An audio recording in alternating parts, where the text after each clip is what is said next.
우리가 정말 이 세상을 살아가면서 이 마음의 결심을 가진다는 것은 정말 중요하고 우리 삶의 새로운 출발점이 된다고 생각을 합니다.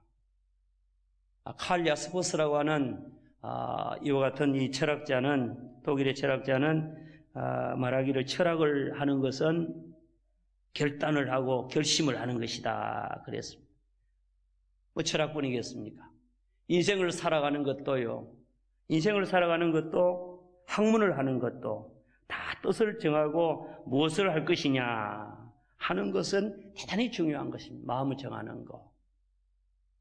율곡, 우리나라의 조선조에 있어서 이제 정말 존경받고 위대한 삶을 살아갔던 세 분을 들라고 하면 세종대왕, 충무공 이순신, 율곡 이런 분들이 있는데 그 중에 한 분인 이제 이 율곡 선생은 날 이런 이야기 했어요. 초동 선수 입지.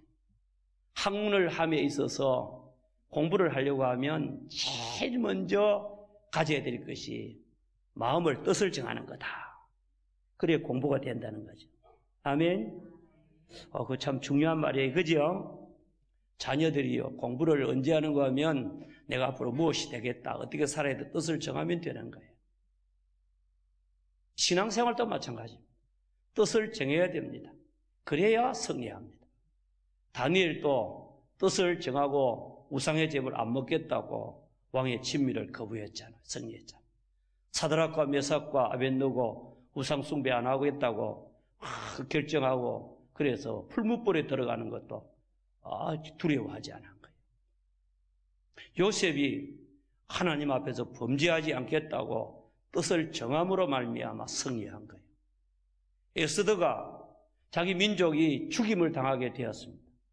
정말 이제는 하만이라고 하는 이제 그 나라의 국무총리에게 유대인들이 죽게 되었을 때에 왕 앞에 나가서 긍휼을 입어야 되는데 왕 앞에 잘 못 나가면, 허락 없이 나가면 죽으니까 좀 아무나 못 나가는 거예요.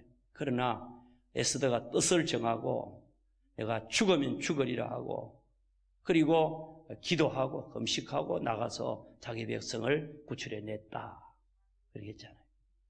사람들은 다 위대한 삶을 살았던 사람들은 뜻이 있었어요. 마음이 그 마음속에 확정이 됐어요. 결심이 있은 겁니다. 각오를 하는 겁니다. 무엇을 할 건지 결정을 하는 겁니다. 특별히 하나님께서 우리에게 주신 이 가장 귀한 사명인 이 복음 전도자가 되는 것, 영혼을 구원하는 것, 그 지역을 살리는 것, 하나님의 명령에 수종하는 것, 순종하는 것, 이와 같은 이 전도를 하는 일에 있어서도 하나님이 우리에게 주신 이 지상 대명령을 순종하는 일에 있어서도 전도자가 되는 비결은 그 마음에 각오가 있어야 돼. 마음에 결심이 있어야 될 줄 믿습니다. 따라합시다. 나는 아무에게 복음을 전한다. 또 따라합시다. 나는 어느 곳에서 복음을 전한다. 또 따라합시다. 나는 어떠한 어려움이 있어도 복음을 전한다. 이런 결심이 있어야 될 줄을 믿습니다. 그래야 위대한 삶을 살아갈 수가 있는 것입니다. 뜻이 있는 곳에 무엇이 있다? 길이 있다. 아까 서양 기원에 그런 말씀이 있잖아요. 뜻이 있는 그곳에는 길이 있다. 그런 말씀도 우리가 잘 알고 있는 것입니다. 나시린들이 구별되게 살아가려고 하면 나시린으로 서원을 하고 결심을 해야 나시린으로 살아갈 수가 있어요.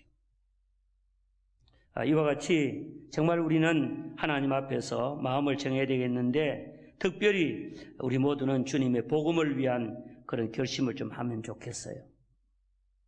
정신일도 뭐요? 화사불성. 우리가 정신을 통일해서 하면요 정말 못할 일이 없다. 우리 사람의 신념도 그렇게 큰데 하나님께서 도우시고 축복하면 역사가 일어나게 될 줄 믿습니다. 오늘 읽은 성경 말씀은 사도 바울이 이제 3차 선교 여행을 이제 마무리하면서 지금 예루살렘으로 올라가는 이 목표를 정해놓고 지금 이 밀레도라고 하는 섬에서 잠시 기착하고 있을 때였습니다. 바울이 3차 전도행을 마무리하면서 지금 예루살렘으로 올라가려고 했습니다. 오순절 날에 맞추어서 예루살렘에 올라가야 되겠다, 그렇게 결정을 하는 거예요. 왜냐하면 전날에 바울이 먼저 가기를 바랬던 절기는 6월절이었어요. 그런데 6월절기에 예루살렘에 올라가서 선교를 마무리하려고 했는데 절기도 지키고 복음도 전하고 그랬는데 소문을 들으니까 자기가 지금 배를 타고 가려고 가이사랴, 안디옥 그쪽으로 아마 가려고 했겠죠. 돌아가려고 했는데 소문 들으니까 유대인들이 자기를 죽이려고 공모를 하고 있다는 겁니다. 배 타고 갈 때 죽이겠다는 거예요. 그래서 바울이 배를 타지 않고 그 배를 타지 않고 그 다음에 밀레도에서부터 그 다음에 육로로 그 다음에 또 조그마한 배를 통해서 다시금 귀경길에 오르게 되는데 올라가는 그 과정을 가지다가 보니까 지체하고 그러다 보니까 50일이 경과하는 거예요. 그래서 오순절 날이 되어야 예루살렘에 올라가겠는 겁니다. 그래서 사도 바울이 오순절 날에 맞추어서 예루살렘에 들어가기 위해서 지금 마음의 결심을 합니다. 왜 예루살렘에 가려고 했을까? 왜 오순절에 가려고 했을까? 첫째, 오순절이 되면 세계 각국에 있는 유대인들이 예루살렘으로 다 모이는 거예요. 지방에 있는 유대인들도 예루살렘에 올라오고, 그리고 세계 각국에 흩어져 있는 이 디아스포라 유대인, 흩어져 있는 유대인들, 거기서 태어나서 고향의 선조들이 이제 유대인인 사람들이 예루살렘으로 올라오는 그런 때에 그들에게 사도 바울은 복음을 전하고 싶은 거예요. 사도행전 2장에 보면 예수님 승천하시고 사도들이 성령 충만 받도록 기도하고, 그리고 성령이 강림하고 성령 충만 받았는데 그때가 언제였습니까? 오순절 날이 이미 이름에 저희가 다 같이 한 곳에 모였더니 불에 해같이 갈라지는 성령이 임하고 각 사람 위에 임하고 급하고 바람 같은 소리가 들리고 성령 충만하고 그런 말씀이 있죠. 그때도 오순절이었거든요. 유대인의 절기 6월절, 오순절, 그리고 수장절 가운데서 제일 많이 모이는 명절이 오순절기입니다. 이 오순절기에 사도 바울도 맞추어서 올라가서 거기에 모인 수많은 유대인들에게 복음을 전해야 되겠다. 그 첫째. 두 번째로는 바울이 그 예루살렘에 올라가고 싶은 목적은 예루살렘 교회가 흉년과 가뭄 때문에 어려움을 당하거든요. 그래서 저 마게도니아에 있는 성도들, 고린도와 헬라 지역에 있는 성도들, 그리고 아가야 지방에 또 아가야 지방이죠, 헬라 지방이. 그리고 각 지방에 있는 교회 성도들이 헌금을 내가지고 예루살렘 교회들을 돕는 이 일을 그때 좀 전하고 싶은 거예요. 이건 가지고 있는 겁니다. 그래서 전하고 싶어서. 그 다음에 세 번째로는 그동안에 이방 선교를 하고 그 이방의 선교사의 사역을 했는데 선교 보고를 좀 하고 싶었어요. 그리고 마지막으로는 바울은 지금 이 예루살렘에 올라가면 이 예루살렘을 경유해서 그는 로마로 가기를 바랬습니다. 그리고 로마에서부터 로마 교회 도움을 받아서 스페인 스바나까지 가서 복음을 전하기를 원했어요. 그래서 그 선교 계획, 선교의 비전 때문에 가기를 바라는 겁니다. 그래서 사도 바울의 마음 속에는 첫째로 따라합시다. 예루살렘에 올라가기로 작정하였습니다. 그 성도 예루살렘에 올라가야 되겠다. 그리고 예루살렘에 올라가서 거기서 주 예수께 받은 사명, 내가 달려갈 길, 주 예수께 받은 사명, 곧 은혜의 복음 증거하는 일을 마쳐야 되겠다. 아멘. 이와 같은 소원이 간절한 거예요. 그래서 바울은 복음 증거하는 예루살렘의 복음을 전하는 열망을 가슴에 품고 소원을 가지고 있게 되었다는 겁니다.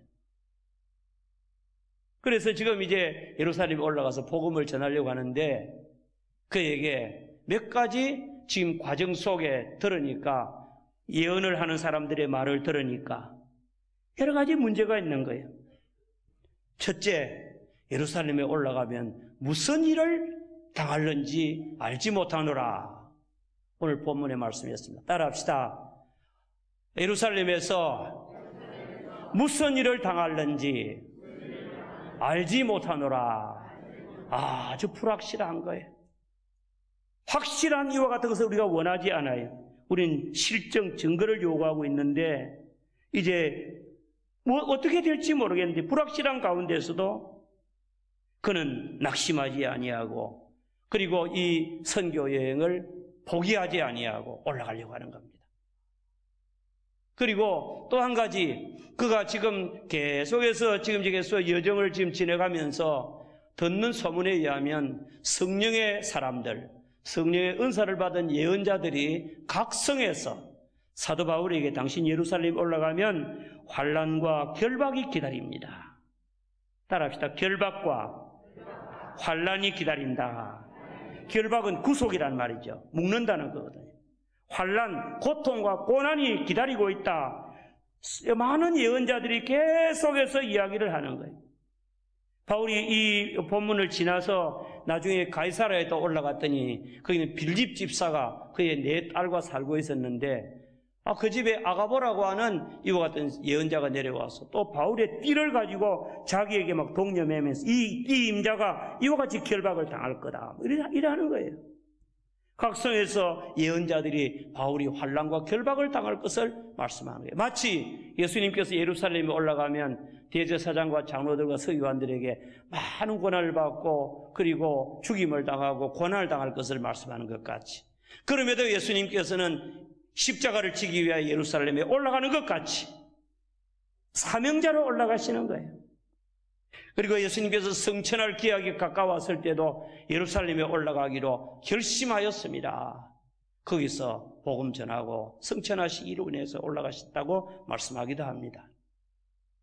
예수님의 결심과 같이 사도 바울도 복음 전하기 위하여 자신의 사명을 위하여 예루살렘에 올라가기로 마음의 작정을 했다. 그렇게 말씀하고 있습니다. 여러분, 이 세상에서 제일로 무서운 것이 무엇이 있습니까? 또 제일 힘 있는 것이 무엇일까요?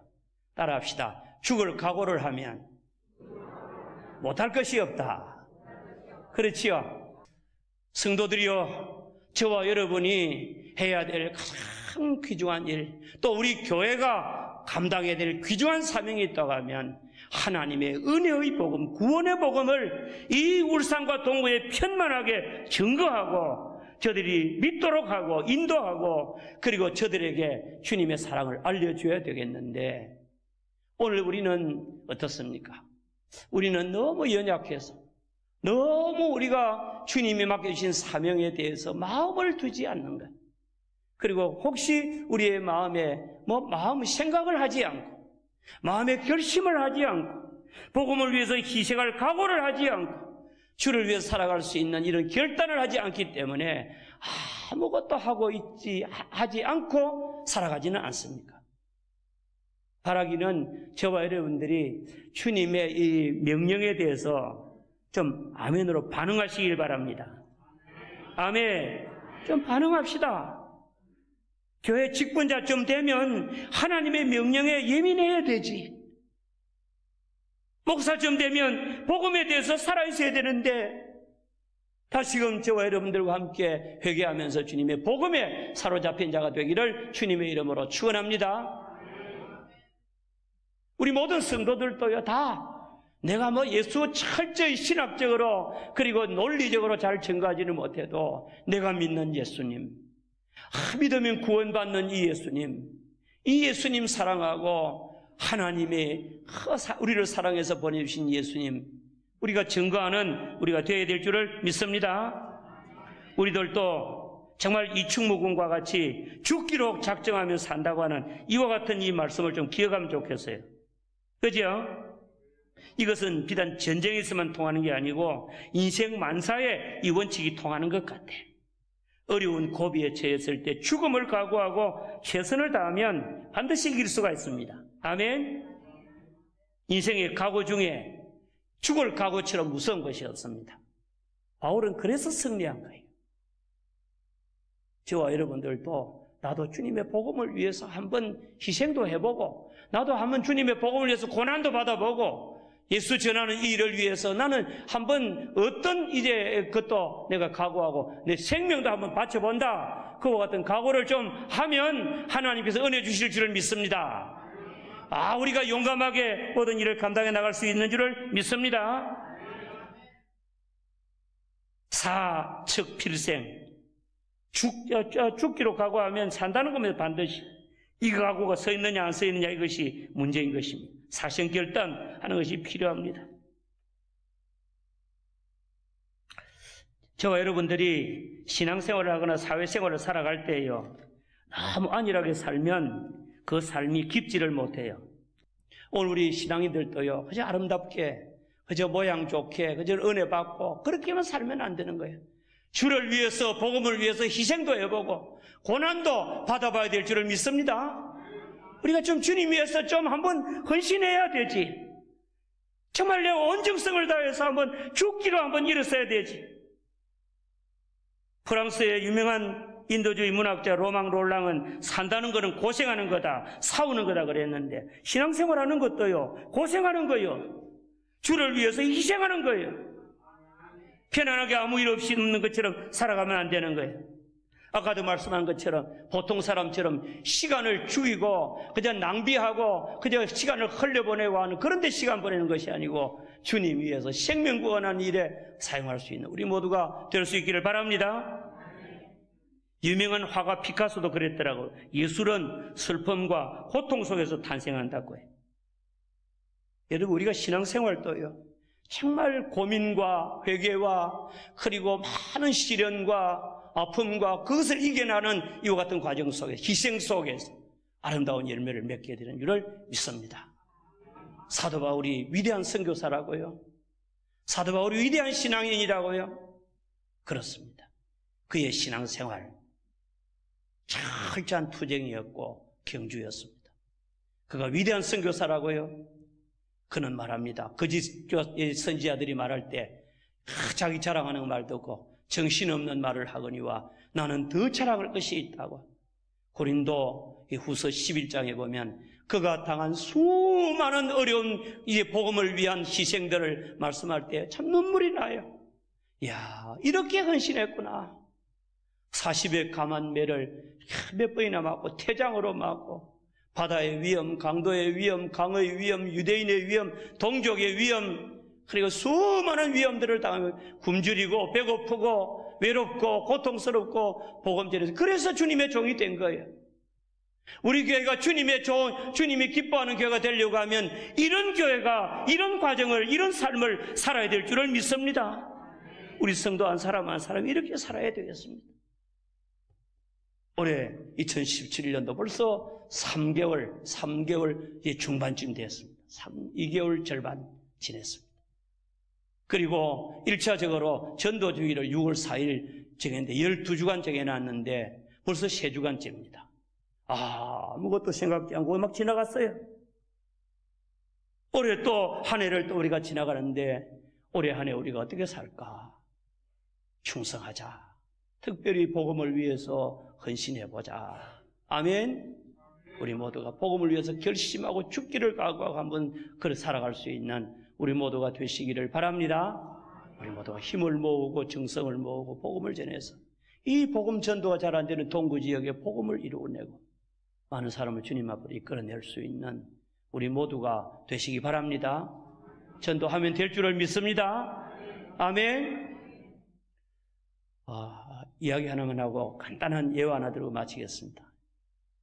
김해에 지금 현재 동북교회 심어하는 목사님이 계셔요. 그 목사님이 얼마 전에 한 6개월 전에는 김해 확신교회를 심어했어요. 그 교회 처음에 부임할 때 교회가 시험이 들어서 장로님 4분 중에서 3분이 떠나고 교인들도 다 떠나고 30명 남았더래요. 장로님 1분하고. 그 교회는 파밭 속에 있었대요. 앞을 봐도 옆을 봐도 뒤를 봐도 전부 다 파밭이고 집이 별로 없었대요. 교회가 부흥할 수 있는 예망도 없고 믿는 자가 별로 올 것 같지도 않더래.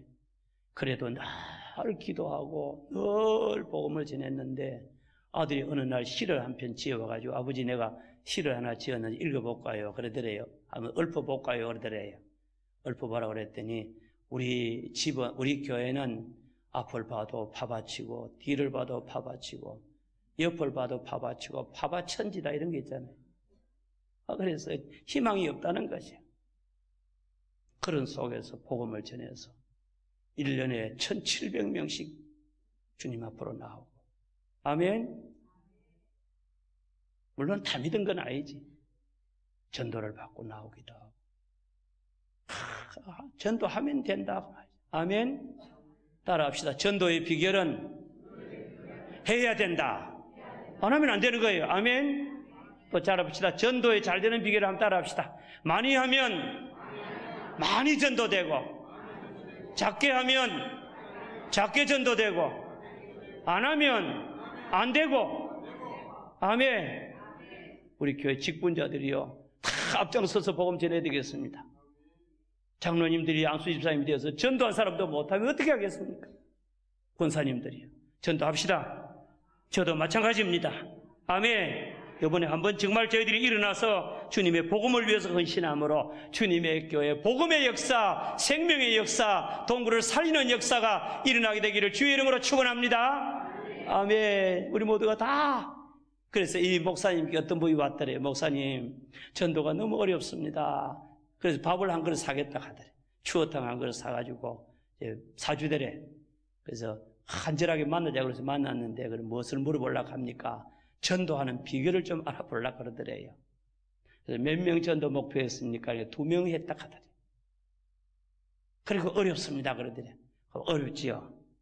그러면 100명, 2명 전도하는 게 어렵고 정말 힘든데 200명 전도하는 거 어렵겠습니까? 쉽겠습니까? 어렵지요 더. 그래서 이야기했대요. 따라합시다. 이왕 전도할 밖에는, 크게 합시다. 이왕 어려울 밖에는 2명 하지 말고 200명 해라. 그랬대요. 그래서 그분이 176명을 인도했대. 변도 알로네래, 그죠? 사람은 결심하고 헌신하고 그래야 되는데 하면 되는 겁니다. 아멘. 우리 모두가 다 이와 같은 헌신자가 되기를 주의 이름으로 축원합니다. 우리 한번 따라합시다. 천리길도 발밑에서부터 시작한다. 시작하면 됩니다. 또 따라합니다. 시작이 무엇이다? 반이다. 알기는 잘하니, 그죠? 시작이 반이다. 우리가 마음에 결심하고 복음 전하기 결심하고 인도하자, 영혼 구원해보자 기도하면서 시작하면 벌써 절반이 된 줄을 믿습니다. 기도하면서 한번 올해의 전도의 경주를 경주하는 우리 모두가 되시기를 축원합니다. 생명의